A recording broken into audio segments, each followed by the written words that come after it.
Sebelumnya, Assalamualaikum warahmatullahi wabarakatuh. Sebelumnya izin memperkenalkan diri, nama saya Pramudia Satria Wibawa dengan NIM G004197. Jadi saya akan menjelaskan tentang core. Sebelum itu saya akan melihat apa itu dari perikardium. Nah, jadi perikardium itu kan sebuah kantong dari fibroserosa yang membungkus dari jantung itu sendiri. Dia itu dibagi lagi menjadi dua, yaitu perikardium yang fibrosum sama yang perikardium yang serosum. Terus kalau yang perikardium yang fibrosum, dia tersusun oleh jaringan fibrosa yang ditugaskan untuk melindungi core. Terus dia untuk membatasi gerakan core itu sendiri, serta dia itu sebagai menjaga core agar dia tetap di tempatnya gitu loh.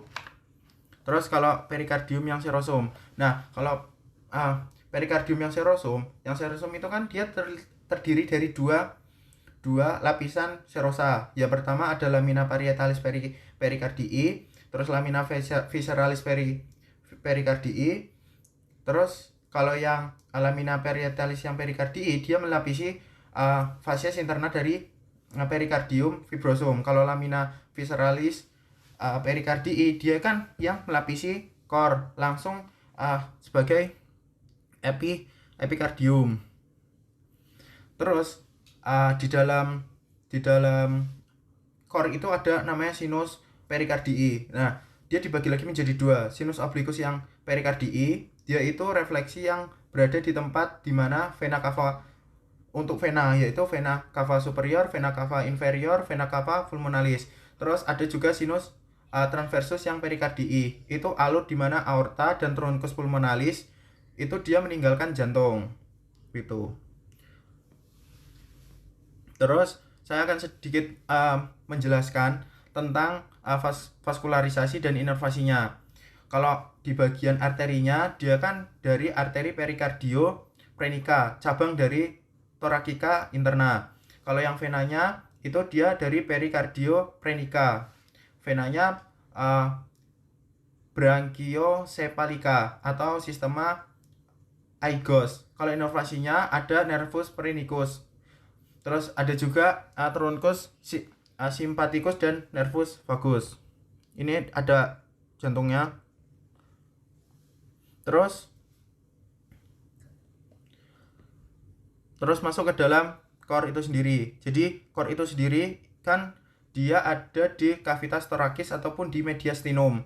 Dia dieratkan oleh cavitis thoracis dengan corpus sterni oleh ligamentum sternopericardiaca. Kalau yang dengan processus symphoideus itu dia ligamentum sympopericardiaca dengan diafragma oleh ligamentum pericardioprenica. Terus dengan vertebra ligamentum vertebropericardiaca.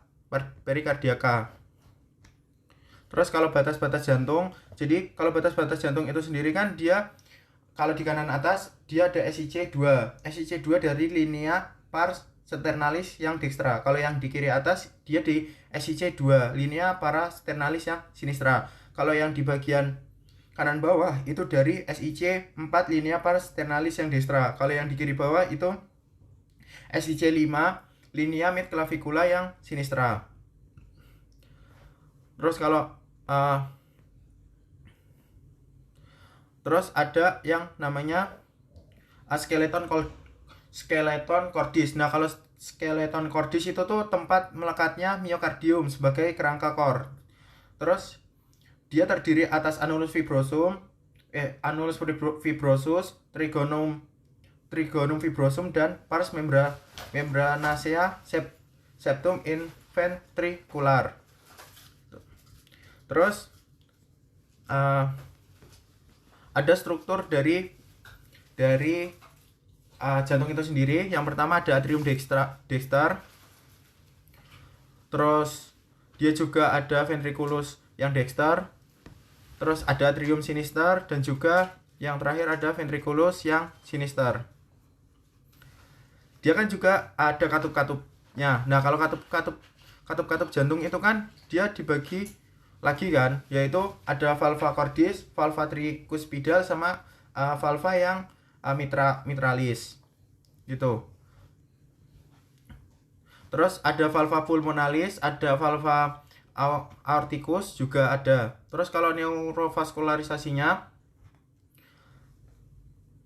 kalau vaskularisasinya dia kan ada aorta ascendens, terus aorta ascendens sama descendens. Kalau aorta ascendens dia ada arteri karotina dextra, terus di bawahnya dia ada arteri koronaria yang sinistra, begitu. Mungkin itu saja yang bisa saya sampaikan. Wabillahi taufik walhidayah. Wassalamualaikum warahmatullahi wabarakatuh.